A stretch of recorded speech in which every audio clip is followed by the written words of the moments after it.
Capítulo 6, versículo 11, diz assim: Então o anjo do Senhor veio e sentou-se debaixo do carvalho que está em Ofra, que pertencia a Joás, família de Abiezer, e Gideão, filho de Joás, estava malhando trigo no lagar, para se salvar dos midianitas. Então o anjo do Senhor lhe apareceu e disse: O Senhor está com você, homem valente. Até aqui por enquanto, também se você quiser deixar aberto, a gente vai ver alguns versículos, senão você acompanha aqui comigo. Queridos, eu queria falar hoje aqui sobre uma geração que Deus vai levantar para os tempos de crise. Amém? Gideão, ele foi erguido por Deus no tempo onde o povo de Israel estava sofrendo opressão dos inimigos. Era um tempo difícil, né? Já dizia aí, eu não lembro quem que disse isso, mas é uma frase conhecida aí que viralizou há muito tempo, né? Que tempos difíceis geram pessoas fortes. Pessoas fortes geram tempos fáceis. Tempos fáceis geram pessoas fracas, e pessoas fracas geram tempos difíceis. E é uma roda, né? Ou seja, a gente precisa entender que toda vez que tem um momento difícil, Deus sempre prepara uma geração forte. Deus sempre fez coisas grandes em momentos difíceis. Deus sempre levantou pessoas específicas em momentos de dor. Quando a gente olha para a Bíblia, a gente percebe que o cenário do caos é o cenário que Deus cria. A Bíblia diz que quando Ele criou a terra, como é que era a terra? Perfeita? Não, a Bíblia diz a terra era sem forma e vazia. Então Deus disse e começou a criar. Ou seja, o cenário de sem forma e vazio, o cenário de caos é o cenário propício para Deus criar. Então, se tem alguma área que você está vivendo que de alguma forma está em crise, que de alguma forma está em dificuldade, saiba que esse é um grande lugar para Deus colocar as mãos dele e levantar um novo tempo, né? A gente olha depois dessa pandemia, como é que ficou a economia? Sem forma e vazia. Como é que ficou o sistema de segurança, saúde, muita coisa sem forma e vazia. Que cenário perfeito para Deus dizer, haja, né? Nós estamos vivendo um tempo bom para Deus criar. E foi assim o tempo que Gideão viveu. Um tempo de crise, um tempo difícil. A gente precisa entender, querido, que crise não é tampa, crise é mola.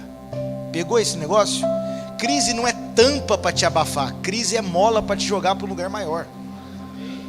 Toda vez que você passa por dores na sua vida, já dizia o pastor Alencar aqui, vencedores vencem dores. Toda vez que você passa por um cenário de dor, a dor na vida de alguém, ou ela é trampolim para o pecado, ou é mola para o propósito. Você que escolhe que pulo que você vai dar. Tem gente que pega uma crise e fala, vou arrebentar de vez. Deus não quer nada comigo. Aí pega, impulsiona para fazer o que é errado. Mas tem gente que pega um momento de crise e pula para um crescimento maior com Deus. Você sabe que a lagarta, para virar borboleta, ela passa por um período que chama crisalidação, que é o período em que ela está sendo formada no casulo. Mas essa palavra crisalidar, traduzida no seu original, significa entrar em crise. Então, qual é o principal ponto necessário para uma lagarta virar borboleta? Superar as crises, superar os processos. Amém? Então Deus tem gideões preparados para um tempo difícil. Agora, eu não quero me deter ao tempo difícil, só foi uma introdução. Eu quero falar aqui sobre o posicionamento. Qual eram as características de Gideão? O que a gente tem que fazer então? Quais são os ingredientes que a gente pode usufruir para viver essa realidade? A Bíblia diz, nesse versículo 11, que Gideão foi chamado debaixo de um carvalho. Um anjo veio e vocacionou Gideão debaixo de um carvalho. Preste atenção, o carvalho é uma árvore que tem uma característica forte. O carvalho é forte, O carvalho tem uma estrutura sólida, o carvalho é grande, o carvalho faz sombra, o carvalho é repouso para pássaros, para muitas coisas. Mas qual é a característica dele? Por que ele obtém essa força? Porque uma das principais características do carvalho é a profundidade das suas raízes. Tem árvores que elas não suportam algumas tempestades que o carvalho suporta. Porque o carvalho, antes de crescer para cima, ele estende as suas raízes profundas. Uma das coisas importantes para essa geração de homens e mulheres que Deus vai levantar em tempos difíceis é o seu nível de raiz. Porque hoje em dia todo mundo tem asa. Está todo mundo arrastando para cima para conquistar um resultado rápido, quer voar. Quero asa. Mas são poucos que decidiram ter raízes. E as asas sem raízes, ela pode fazer com que o voo seja alto, mas a queda seja grande. Agora, quando há um equilíbrio entre asas e raízes, a consistência naquilo que a gente faz. Veja a parábola do filho pródigo. O filho mais novo tinha asas, mas não tinha raízes. Porque ele voou rápido, pegou a herança e foi. O filho mais velho tinha raízes, mas não tinha asas. E o que Deus quer? Um equilíbrio entre asas e raízes. O que você quer dizer com isso, pastor? Você vai voar, você vai desenvolver, você vai conquistar, você vai crescer, mas você vai se submeter. Você vai ter consistência, você vai encarar processos, você vai obedecer. Não tem como a gente pregar um evangelho motivacional onde Deus só vai te dar, mas você não postura, você não se posiciona. É fácil para mim pegar esse microfone e dizer: vem para cá que aqui tem asa, e todo mundo quer asa, cara. Se eu pregar só asa aqui, vai encher esse templo. Vamos botar asa para todo mundo. Culto Red Bull, te dá asas, né? Aí distribui uma latinha de Red Bull no final, então aí pronto, aí nós somos uma igreja. Mas o que adianta? Tem muita gente que voou, mas nunca voou por propósito.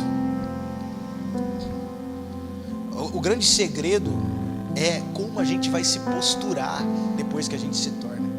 E isso só raízes pode trazer. Veja, tem gente que fala que maturidade é o processo da lagarta virar borboleta. Tudo bem, isso faz parte. Maturidade não é só a lagarta virar borboleta. É a borboleta aprender a voar nos seus limites. É a borboleta não se achar águia. É a borboleta viver em coletividade com as outras. Não se trata só de passar o processo e chegar. Se trata de se manter íntegro depois que começa a voar. Quantas pessoas voaram e quando voaram começaram a pisar nos outros? Depois que voaram começaram a vender princípios. Quando não tinha nada, era honesto. Quando não tinha nada, era submisso, era obediente. E quando começou a ter, começou a ser orgulhoso, começou a ferir pessoas. Consegue entender isso?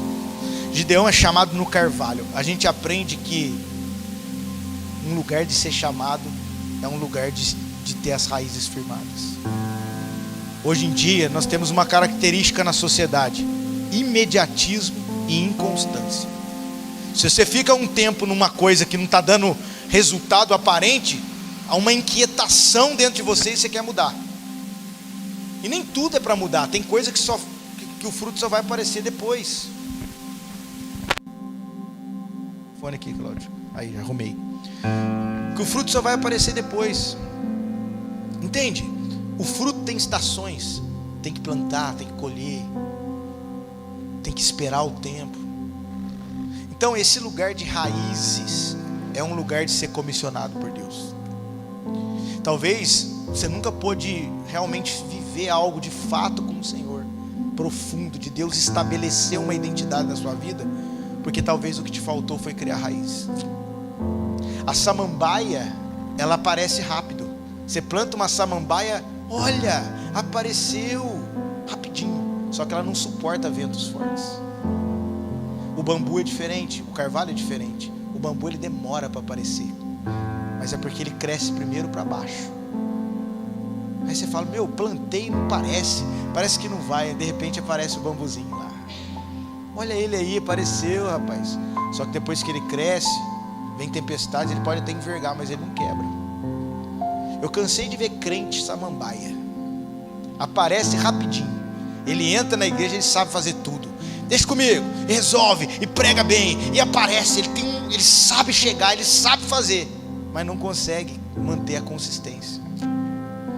Ele se torna aquela música do PG: eu sou como um vento passageiro que aparece e vai embora, como onda no oceano, como vapor. O que você quer dizer com isso? O que Deus quer fazer na minha e na sua vida são coisas que vão permanecer. Fala comigo, glória permanente.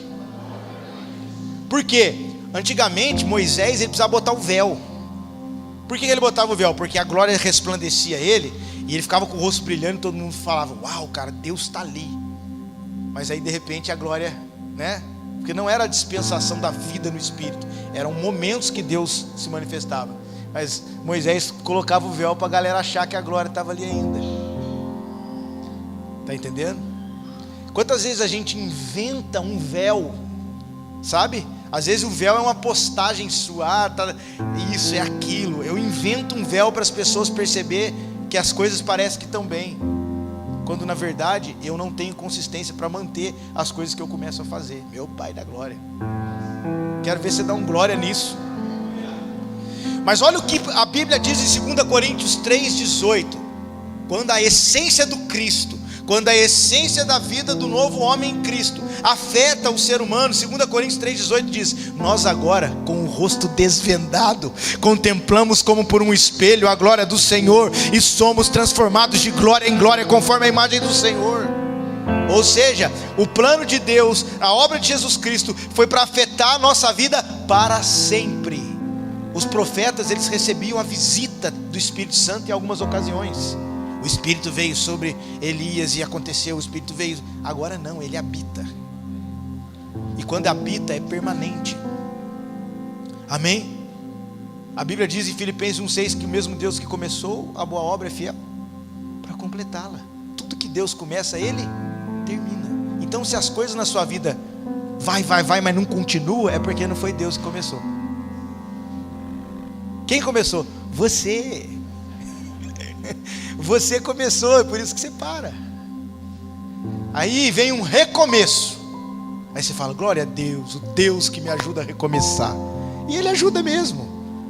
Glória a Deus pelo recomeço. Só que você pensa que recomeço significa só uma característica boa? Não, recomeço é bom, mas também é ruim.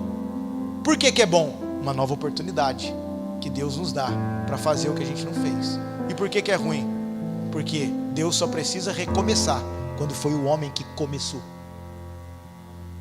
Porque Deus não fica recomeçando, Ele tem uma linha, Ele tem um plano, e tudo que Ele começa, Ele termina.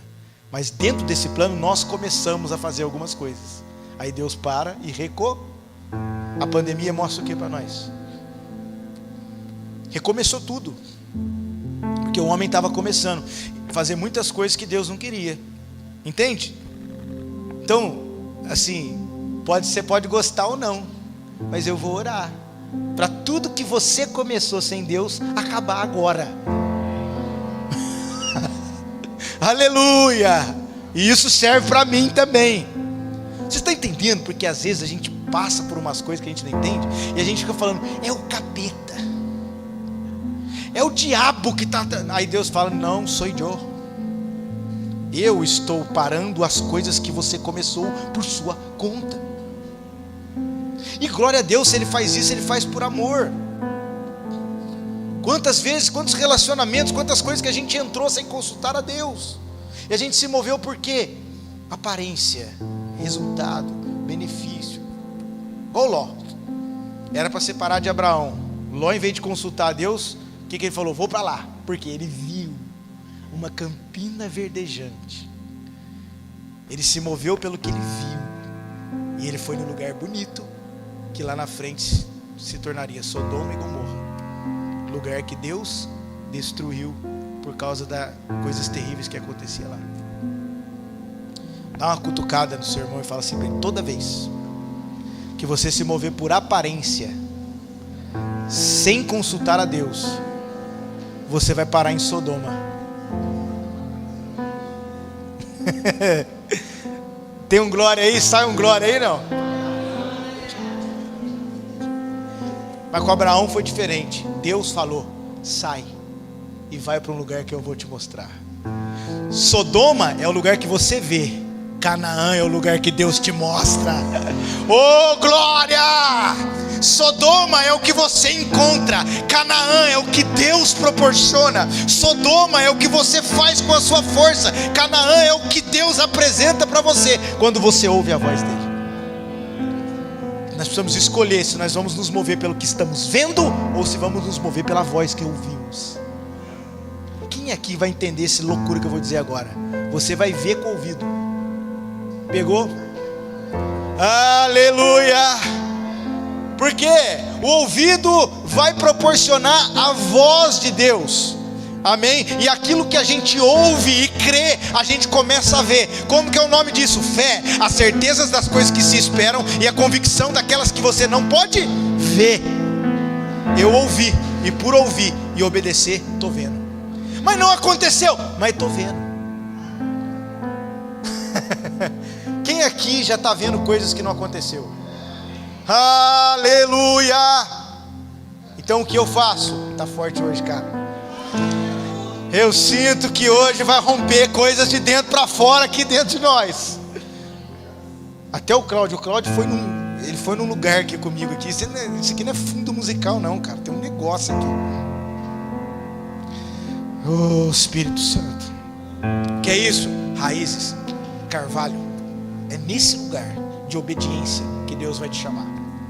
É nesse lugar de consistência que Deus vai te chamar. Deus não vai te chamar oscilante.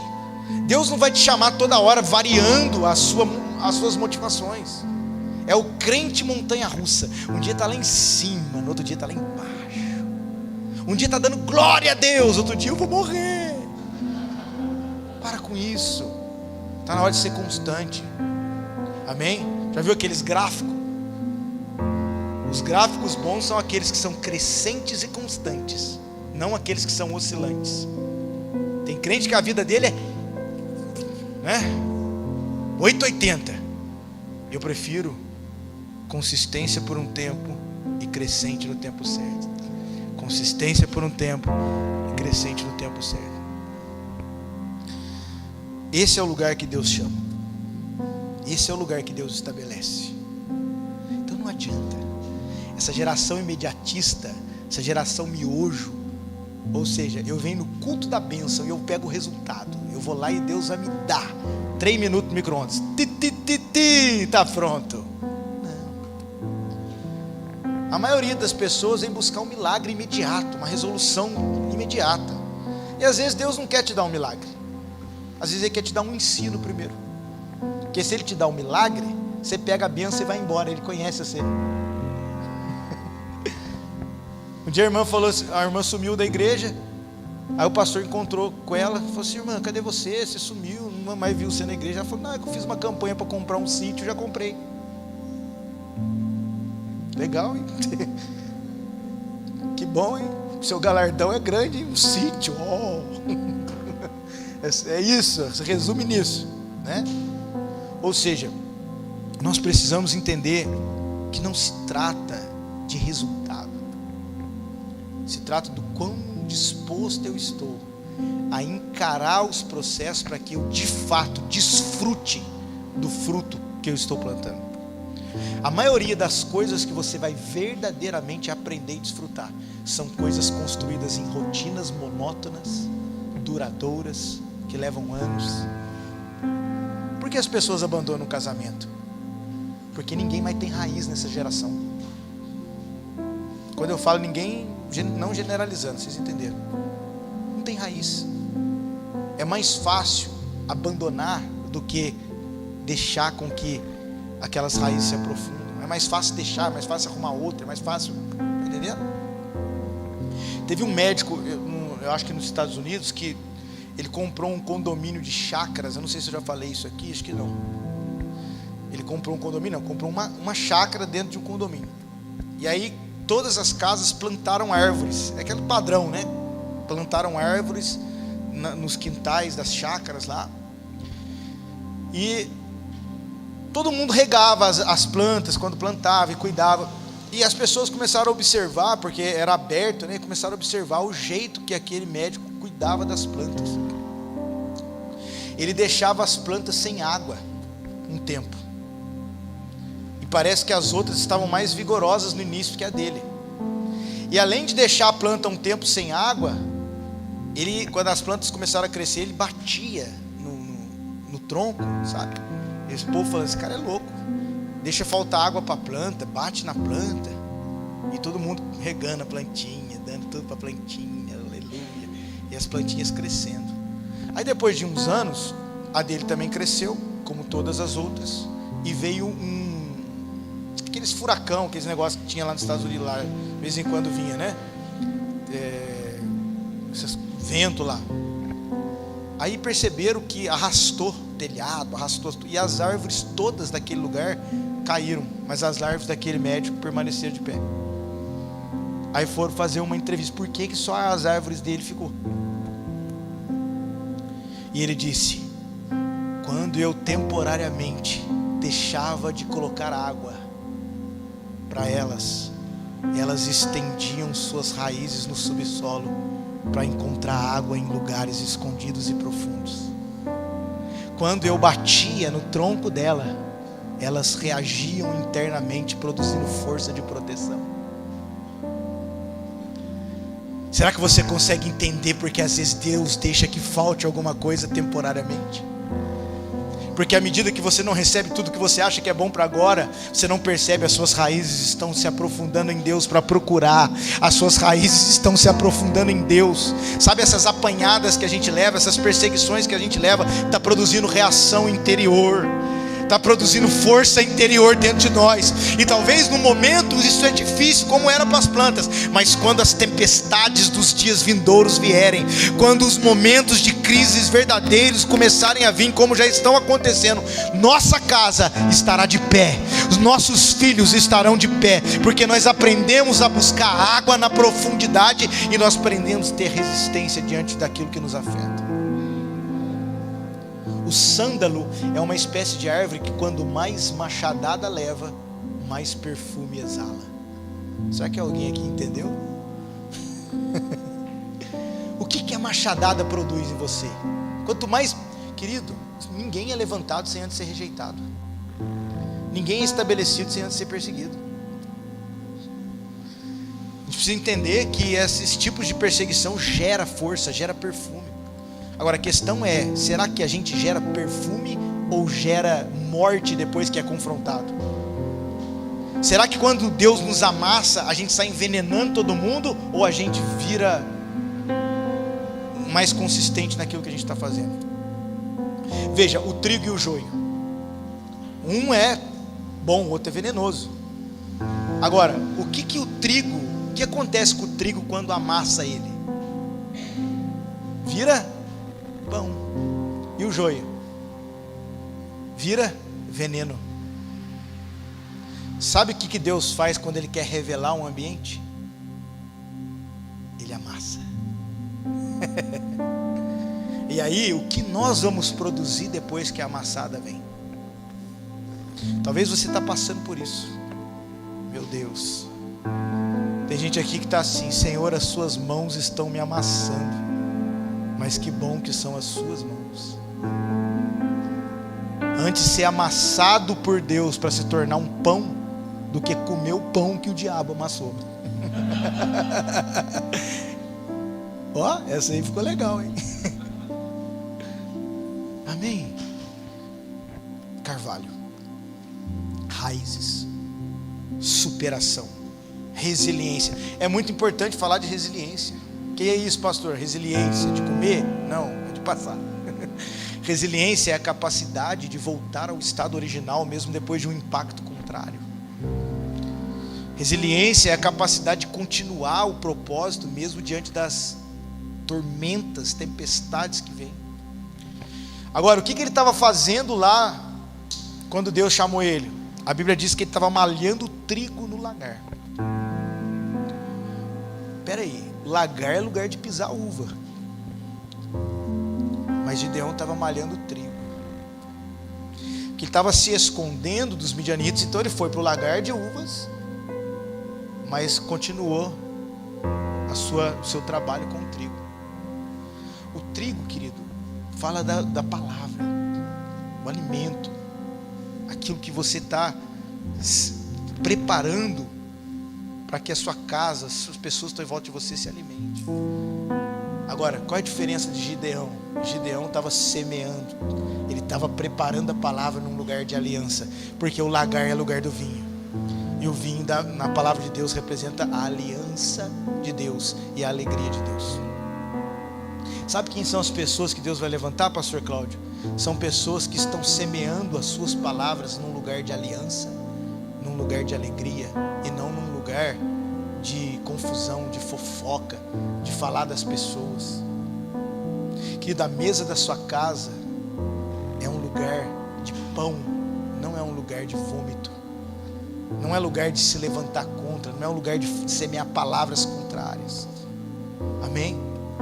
Gideão, ele estava semeando trigo no lagar. Muitas pessoas estão decepcionadas nas suas vidas, porque tudo que fazem é falar mal, sempre negativo.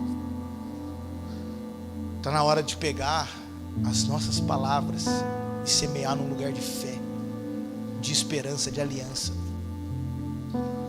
Está na hora de olhar o que nós estamos sentando para falar e produzir, porque aquilo que falamos é alimento para quem está à nossa volta. Vale uma reflexão: se as pessoas que estão em volta de você, se as suas palavras são um nutriente para a vida delas, elas estão sendo nutridas ou envenenadas? A gente precisa parar para pensar. Aonde nós estamos semeando trigo? Amém? Porque você, o Gideão desses tempos, aqueles que estão separados, vai ser aqueles que vão levar o alimento. Quem é que recebe isso? Você vai alimentar as pessoas. Sabe o que eu sinto? Aqui já não tem mais gente que só precisa de comida, é gente que vai dar de comer, é gente que vai servir, é gente que vai de alguma forma a vida dela servir outras vidas. E a gente aprendeu isso lá com o Giovanni, lá na comunidade. Não se trata mais de a gente vir no culto para pegar uma palavrinha gourmet.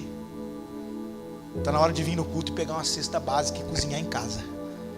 O evangelho não é, como é que é, o salzinho, porque parece que o que encanta as pessoas numa plateia evangélica é uma comida assim, sabe? É uma palavra uau, intelectual, um temperinho, tem que ter gourmet, tem que ser um negócio sofisticado, inteligente. Sabe o que muda mesmo, querido? É a cesta básica, é o amor de Cristo, é o arroz e o feijão, é o evangelho, é a renúncia, é aquilo que... E aí você come na igreja, mas você leva uma cesta básica e cozinha em casa. Tem gente que come a comida gourmet no culto, mas acaba rapidinho. Já viu aquelas comidas? Comida de rico é da hora, né? É gostoso, mas é uma colherada só. Um negocinho assim no prato desse tamanho, 350. Eu prefiro o arroz, feijão, aquele zoiudo frito em cima, meu Deus. Aí você vem no culto e pega uma comidinha gourmet e você fala, uau, que emoção, eu estou numa semana boa, essa palavra deu um up na minha vida. Só que você não leva nada para fazer em casa. Quando chega em casa, é a treta. Quando chega em casa, não tem nada para oferecer, não tem Cristo para comer, não tem nada. Aí chega no domingo, eu preciso da próxima dose, né? Eu preciso dar de novo. Não, querido. Chega de ser palito de fósforo de domingo. Está na hora de ser tocha acesa todos os dias. Eu amo o Deus da segunda-feira, o Deus da terça-feira, da quarta-feira. Porque eu tenho nutriente em casa. Eu tenho cesta básica. Aleluia. Esse é o alimento. Então quem só vive para si mesmo leva alimento gourmet, mas quem vive para o Senhor leva mantimento. O que você quer levar de Deus para a sua vida rotineira? Você quer levar alimento ou quer levar mantimento? Se você levar alimento, você vai comer. Se você vai levar mantimento, a sua casa vai comer. Eu quero liberar essa palavra na minha e na sua vida. Quem está em volta de você vai comer. Quem está em volta de você vai comer, porque vai ter comida para comer. Na hora da escassez, pode vir na minha casa, pode vir na minha mesa. ninguém que passar perto de nós pode sair com fome. Ninguém. Isso não é para pastor, missionário, é para todos nós, porque nós temos Cristo, e Cristo é o alimento que essa geração precisa. Está na hora da gente rever se as pessoas que estão em volta de nós estão crescendo, desenvolvendo, nutrindo, ou parece que não muda nada a nossa vida na vida delas. Eu sei que a mudança não é de um dia para o outro, e eu sei que tem gente também que não quer mudar, então a gente não pode pôr isso na sua conta.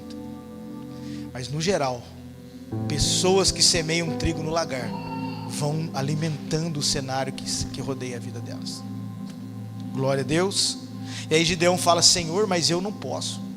Olha o papinho de Gideão: eu sou o menor, da tribo menor, da região menor, do menor do menor. Olha, senso de inferioridade igual nós. Agora, por um lado isso é bom, porque todo mundo que Deus chamou se sentiu incapaz.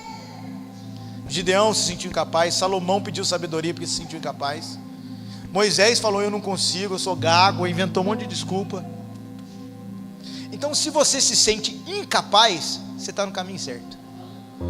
Você está pronto para entender 2 Coríntios 3, 5 e 6, que diz assim: não que sejamos capazes por nós mesmos, mas toda a nossa capacidade vem de Deus, que nos fez capazes de ser ministro de um novo testamento, não na letra, mas no espírito, porque a letra mata, mas o espírito vivifica. Gideão não se sentiu capaz, mas Deus olha para ele e falou o que para ele? Gideão, vai nessa tua força, vai nessa tua força. Pegou?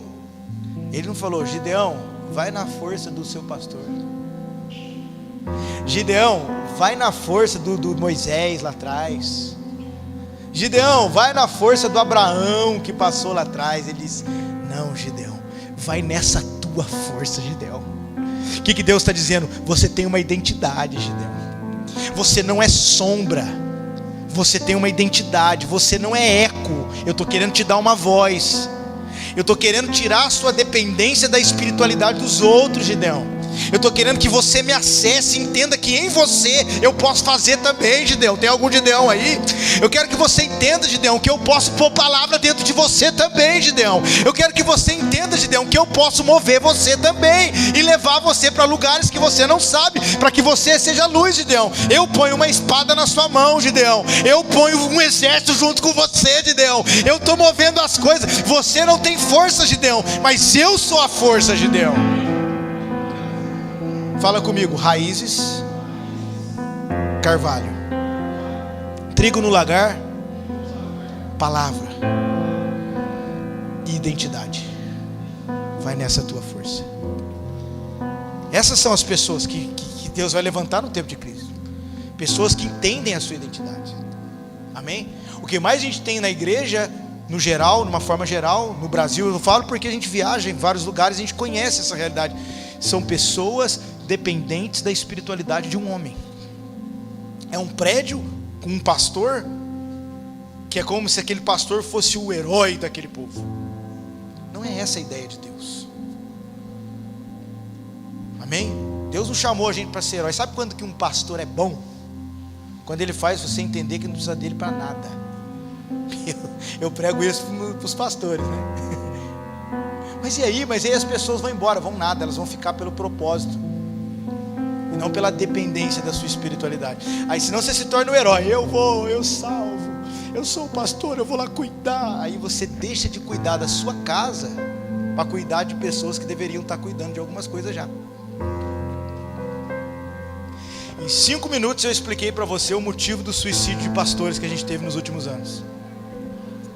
Mas a igreja que trabalha para o Senhor e levanta uma geração para preparar o caminho para a volta do Senhor é uma igreja onde a consciência sacerdotal afeta a todos. Não, pastor, mas o Senhor é ungido. Leia o livro de Coríntios: e Ele nos ungiu. Ah, pastor, mas o pastor Lencar, ele tem um dom, eu sou só um... Está na hora de a gente parar com esse vitimismo. Igual aquela ideinha: não olha para mim não, eu sou falho, olha para Jesus. Para com isso também. Paulo falou: sede meus imitadores como eu sou de Cristo. É lógico que o olhar final é para Jesus, a glória não é para nós, mas a gente tem que começar a parar de dizer não olha para mim não, e assumir responsabilidade de dizer pode olhar para mim, porque eu estou olhando para Jesus. Pode olhar para minha casa, porque a minha casa está olhando para Jesus. Isso é para todos. Amém? Maturidade é o ato de deixar de fazer de vítima e assumir responsabilidades. Meu Deus, pensa nessa igreja que está sendo plantada debaixo dessa palavra daqui a 2-3 anos. Nós vamos ter um povo maduro, meu irmão. Nós não estamos preocupados com a visibilidade dos homens, estamos preocupados com a maturidade dos santos, que vão andar por Guaratinguetá, com a sua vida constante, e vão começar a ser realmente refrigério no tempo de fome. Aonde está os crentes da vitória, que só receberam a palavra da vitória a vida inteira quando veio a pandemia? Como que você vai lidar? Só a palavra da vitória sustentou esse povo? A maioria dessas pessoas nunca mais pisam em igreja, desistiram da fé. Eu conheço várias, porque só aprenderam a vitória, mas não aprenderam o carvalho, não aprenderam o lagar, meu Deus, não aprenderam o processo. Vai nessa tua força, Rafael. Vai nessa tua força, Toninho. Vai nessa tua força, Lico. Aleluia. Você tem um potencial. O que é potencial? Se alguém que já ouviu, você tem um potencial. Quem já ouviu isso? Sabe o que significa potencial? Potência, vem da física. Uma energia que ainda não foi utilizada. Potencial é algo que você tem em você ainda, que você ainda não sabe. Aleluia. Eu sinto que eu estou com essa palavra, o Senhor está cutucando dentro de você o que você já tem e não sabe que tem. Sabe o que Deus está dizendo? Eu estou vasculhando aqui, estou usando esse carequinha para você entrar dentro de você mesmo e descobrir que tem algumas coisas que você não depende da espiritualidade dos outros. Tem algumas coisas que você é capaz de encontrar. Tudo aquilo que você, eu aprendi isso com o Luiz Hermínio, aquilo que você vai ser, vai ter e vai fazer, já está dentro de você. Eu gostava de Eliseu por causa disso. Eliseu, ele nunca fez um milagre assim, tipo um guru heróico que chegava e fazia um milagre. A mulher estava devendo, Eliseu não chegou tipo, toma grana aí para você, multiplicou o dinheiro. Eliseu falou assim, o que você tem na sua casa? Uma botija, pega essa botija, se move, tal. E à medida que eles se moviam, o milagre acontecia. Naamã precisava ser curado. Eliseu não falou para ele, cura Jesus, ele agora. Eliseu falou assim, não, 7 vezes vai descer. Está entendendo? O outro menino deixou o machado cair. Eliseu podia falar, vem machado. Deus ia respaldar, porque a unção estava com ele. Mas ele falou assim, aonde caiu? Porque o machado só levanta onde ele caiu. Aleluia. Quer levantar alguma coisa? Identifica primeiro aonde caiu. Apocalipse 2:5. Lembra-te de onde caíste, se arrependa-te, volte a praticar as primeiras obras. Meu Deus. Eliseu ativava nas pessoas o que elas tinham, e o milagre acontecia a partir do que elas tinham. Olha você entendendo agora que o milagre na sua vida vai acontecer a partir do que você carrega, não a partir do que nós aqui carregamos. Nós só vamos vasculhar, né, Cláudio? Joga aí, joga o galho. Onde você está? Está entendendo? Você está sentindo esse ambiente aqui? Quem é que está entendendo o que Deus está fazendo aqui hoje? Meu Deus. Ele fala, vai nessa tua força. E aí no verso 16, o Senhor disse, já que eu estou do seu lado, vocês derrotarão os midianitas como se fosse um só homem. Ou seja, está vindo um monte de problema, mas eu vou juntar como se fosse um só. E uma só. Sabe o que é isso? Foco. É Deus dizendo, Gideão, fica tranquilo, se eu sou contigo, eu vou alinhar o seu foco. Vai ser como se fosse um só. Vum. E também dá para trazer para o lado da coletividade, vocês juntos vão ser um só. Está entendendo? Então preste atenção. Identidade, raízes e foco é indispensável para Deus levantar uma geração no tempo de crise. Guarda isso. Foco é força, distração, destrói. A geração dos últimos dias que fala que os dias do Senhor serão como no dia de Noé, o que a Bíblia diz? Que eles estariam comendo, bebendo, casando, se dando casamento, comprando e vendendo, distraídos. Quando veio o dilúvio. Agora, a geração que Deus vai levantar está focada. Ela parou de se distrair. Amém? Cada um que está aqui hoje sabe as distrações que tem. Eu sei as minhas e o Senhor já tem me pedido algumas delas. Eu decidi, falei, Senhor, eu não vou mais. Eu preciso alinhar o meu foco, eu preciso redobrar a minha atenção. Você sabia que o laser, aquela coisa cortante poderosa, na verdade o laser é luz? A mesma característica que tem nessa lâmpada tem no laser. Mas qual a diferença? O laser são milhões e milhões de feixes de luz convergidos em um foco só. Quando você pega milhões de feixes e converge ele num foco, olha o poder que ele se torna. Será que você é capaz de entender o poder que você se torna na mão de Deus se você focar? Você vai virar um laser contra o inferno, meu irmão. Vai virar um laser contra as demandas terríveis desses dias. Como um homem só. Chega, querido, está na hora da gente parar de ser metralhadora e começar a ser uma sniper. Qual a diferença? A metralhadora acerta também, não acerta? O problema da metralhadora é que ela gasta muita munição e acerta também o que não é para acertar. Você acerta o alvo, mas acerta um monte de coisa que tem nada a ver. É igual a gente fazendo tudo. A gente quer sair metralhando, vamos embora. Aí a gente acerta e depois fica colhendo fruto do que não era para acertar também. A sniper não, é um tiro só, como está escrito aqui, como um homem. Qual a diferença? A metralhadora, você sai arrebentando, mas a sniper, você tem que estar num lugar alto, você tem que esperar o tempo, mas quando é executado é preciso. A precisão é uma das características das pessoas que vão desfrutar dessa realidade nos últimos dias. Eu lembro uma vez que eu estava jogando um joguinho de videogame com o Isaac. Era um joguinho onde a gente era guerreiro e tinha que salvar a terra de uns alienígenas malucos lá. E aí ia com as armas. E eu construí uma história, tá vendo? Nós somos guerreiros de Cristo. Vamos pegar os inimigos, expulsar os demônios. Aí o Isaac, cara, ele era muito louco. Ele joga, a criançada de hoje sai melhor que nós. Porque eu era meio lerdo ali. E o Isaac saía arrebentando, cara.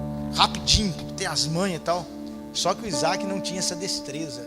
Ele pegava as armas potentes e daqui a pouco ele tomava uma lá. Eu não. Eu era mais lerdo. Mas eu sempre procurava um lugar na montanha.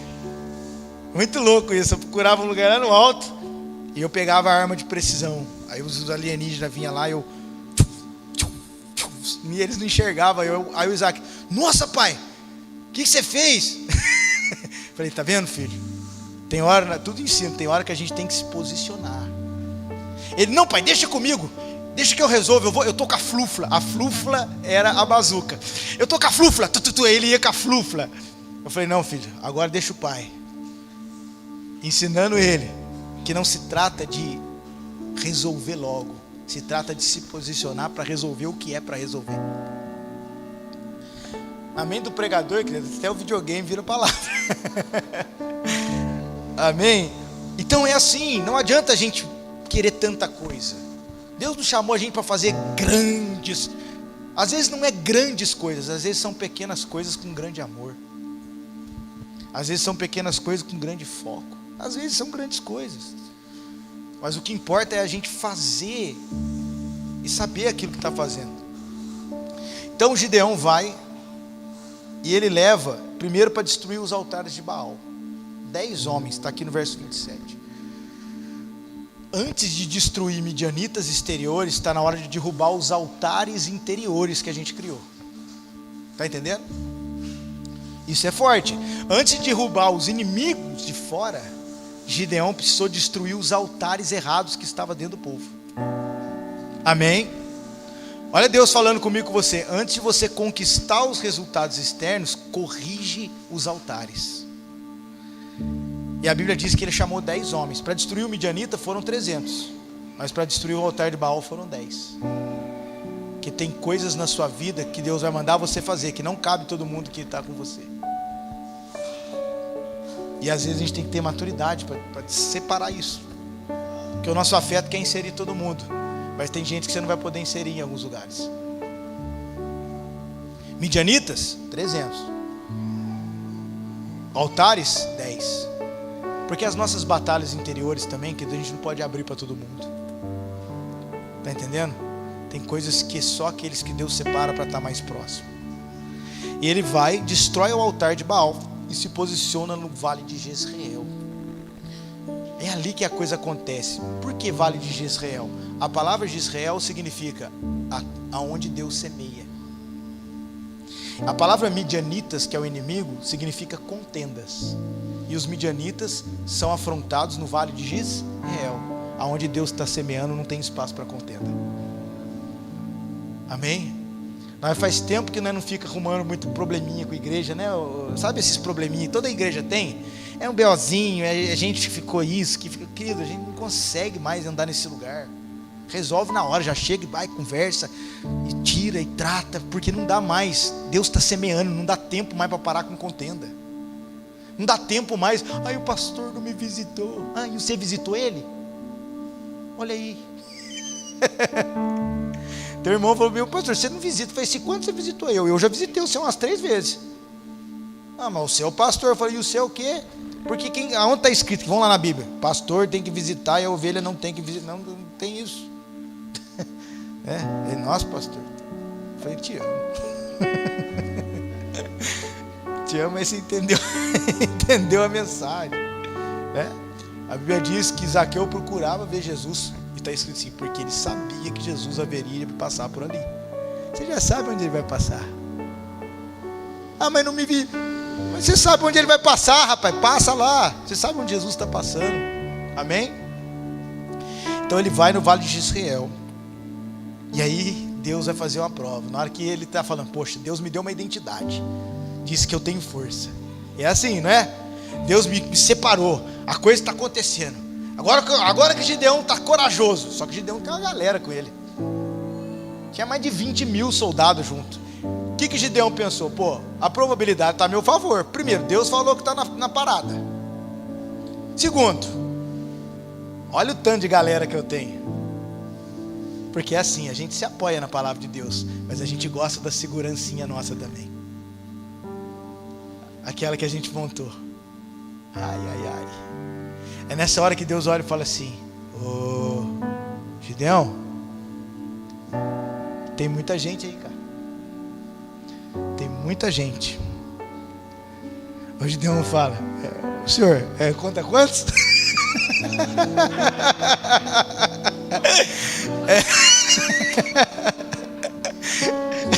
Conta quantos? Fala 300.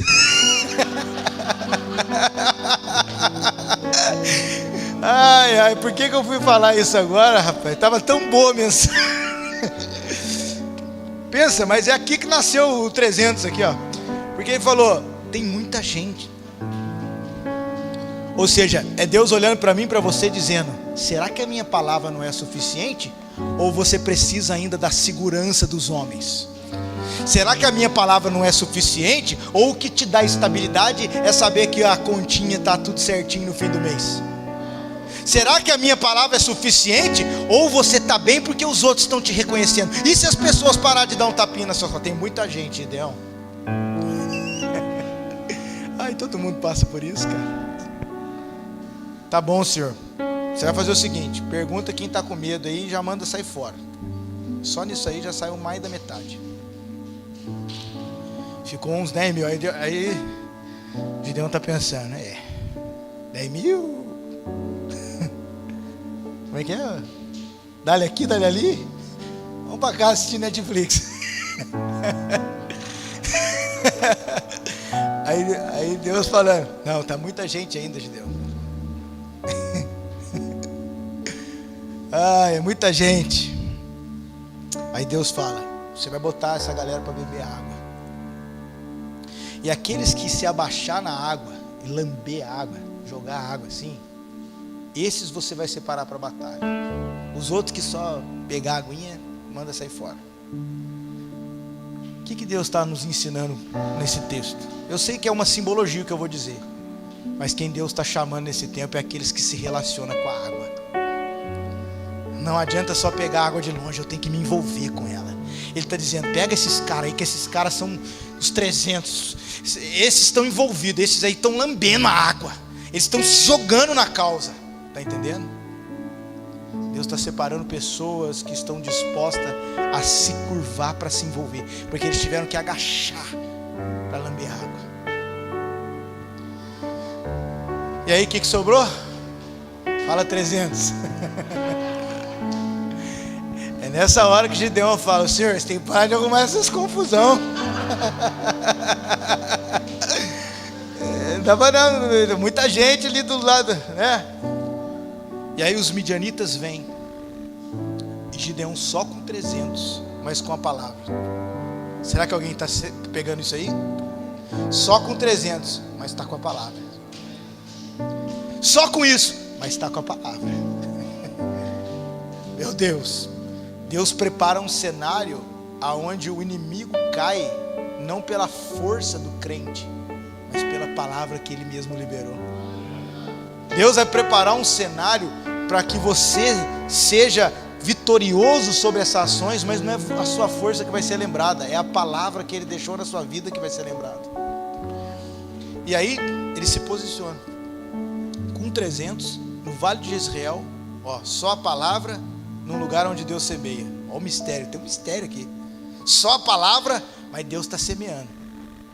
E aí ele pega, olha o que Deus manda ele pegar: fuzil R15, bazuca. Não. O que vocês vão pegar? Cântaro de barro, tocha de fogo e buzina. Nessa hora Gideão fala, não estou acreditando. Deus deixou 300. Agora nem espada nós vamos levar, é cântaro de barro.